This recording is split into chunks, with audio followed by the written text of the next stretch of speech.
Et si l'Allemagne n'était plus ce rempart de stabilité qu'on imaginait?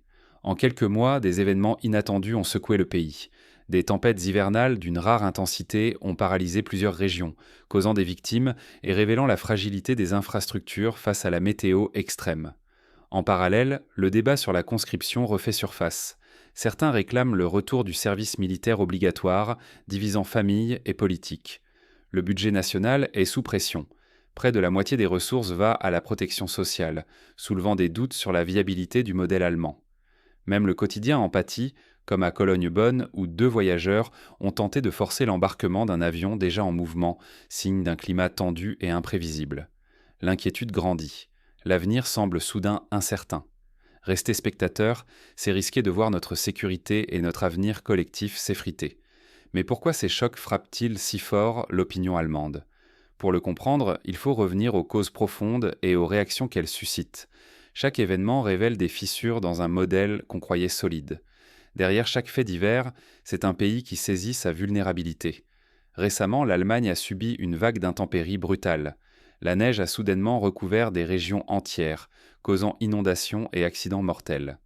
Sur l'autoroute A93, un carambolage a coûté la vie à 4 personnes. Ailleurs, 3 autres victimes et de nombreux blessés sont à déplorer.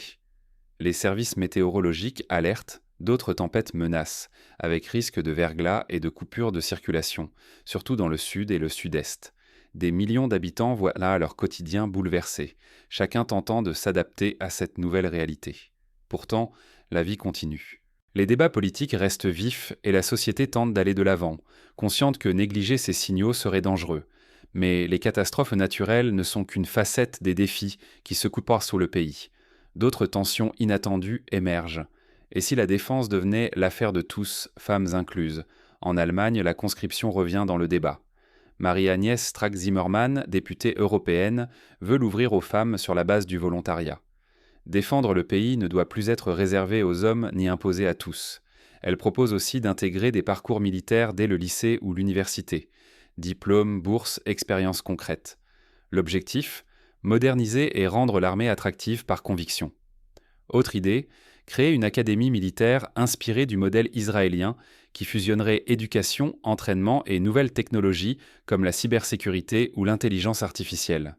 Le but? Réconcilier armée et société et renforcer la cohésion nationale sans imposer la contrainte. Mais cette réforme fait débat. Entre enthousiasme et inquiétude, elle révèle les fractures de la société. Quand la solidarité fragilise l'équilibre, près de la moitié du budget allemand va à la protection sociale. C'est un record européen, mais aussi un fardeau pour les finances publiques. Les retraites absorbent presque la moitié de ces dépenses. Des millions d'Européens voient bien ce modèle comme exemplaire. Pourtant, les économistes alertent, si les dépenses sociales continuent d'augmenter, le système risque de s'effondrer. Plusieurs instituts appellent à freiner la hausse de ces dépenses. Sinon, l'Allemagne pourrait perdre sa stabilité économique avec des conséquences pour tous. Le pays doit protéger les plus vulnérables sans sacrifier son avenir ni l'innovation. La crise dépasse ses frontières car la pression internationale et les défis géopolitiques s'intensifient. Mais l'Allemagne fait aussi face à des crises inattendues, qui révèlent une société sous tension.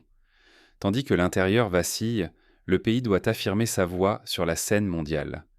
À Genève, les discussions sur la paix européenne piétinent. Sous l'œil attentif des États-Unis, les diplomates allemands tentent d'imposer leur vision. Mais Washington doute. L'Europe a-t-elle vraiment un plan solide pour son avenir? Sur le terrain, l'imprévu frappe aussi. À l'aéroport de Cologne-Bonne, 2 passagers ont tenté de forcer l'embarquement, déclenchant un incident rare. Ces faits illustrent la nervosité croissante dans des secteurs clés. Dans ce contexte, chaque choix allemand pèse lourd. Image du pays, sécurité et position internationale sont en jeu. À l'heure où les tensions montent, la question demeure. L'Allemagne saura-t-elle transformer cette instabilité en opportunité? Le moment des décisions approche. Seul un esprit préparé peut transformer la crise en chance. Les turbulences allemandes ne sont pas un simple hasard, mais un avertissement. Il faut agir, pas subir. Face aux tempêtes, aux débats sur la défense, aux défis économiques et aux imprévus, notre force réside dans l'adaptabilité. Choisir l'engagement, c'est renforcer la résilience collective. Chaque crise porte en elle une occasion de progresser. Les choix d'aujourd'hui dessinent l'Allemagne de demain. Ignorer les alertes, c'est abandonner l'avenir.